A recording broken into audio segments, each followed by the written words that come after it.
Hello guys, how are you? I hope that you are still excited about this course and you can't wait to see the next demo.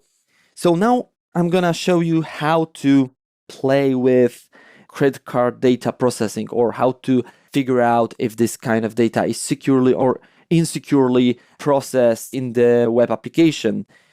Right now, what you can see in the upper right corner is my name, and you see also log out. So it basically means that I am authenticated right now. You see the profile here. So let me go down here.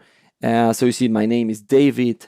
You can see my email like david@example.com. Let me go down, and we've got also credit card number, expiration date, and CVV2, right?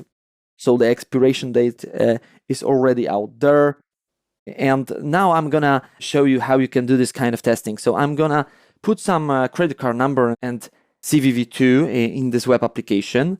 This is testing web application, so I don't have here validation and stuff like this. I'm gonna show you actually how to start working with this problem, how to find out if the problem exists or not. So I don't need this kind of validation.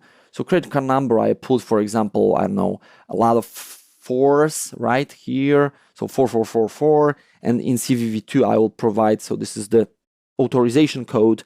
I will provide something like, I don't know, 999, right? And now I'm going to click update credit card information. Let me click update, and when I see success, credit card information updated. That's great. Let me go down. What I see, well, I don't see the credit card number. I don't see CVV2, but I want to find out if my data, my credit card data, has been cached in plaintext or not. How to do it? Just go back to the credit card number and start typing your credit card number. My credit card number, the testing credit card number, was 44444, right? A lot of fours. 4. Can you see that? I started typing 4, and what I see here is the entire credit card number presented in plain text. Great. Now I can take a screenshot and I can submit this kind of stuff to the program at HackerOne, right? This is what I can do. And the same happens with CVV2. My CVV2 was like 999, I believe. So let me start with 9.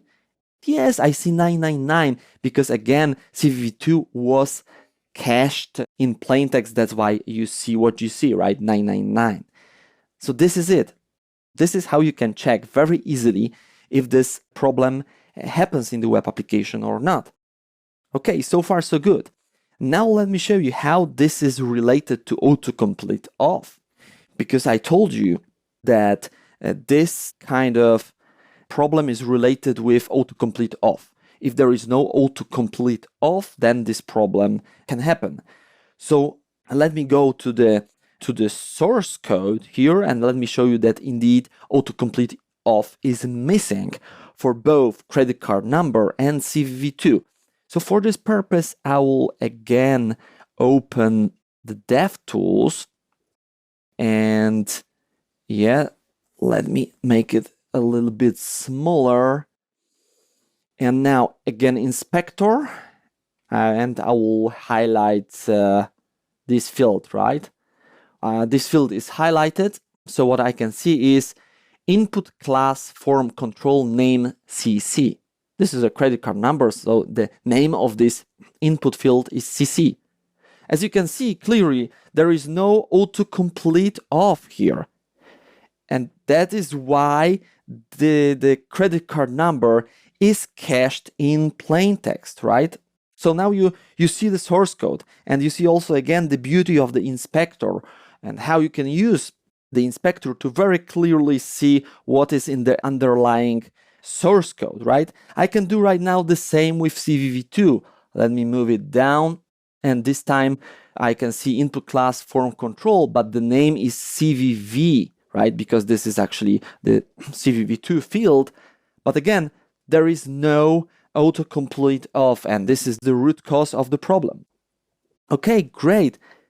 Now you can see how your credit card data can be insecurely processed in the web application, and this is it. So I believe this is clear, and let me jump to the next bug from our list.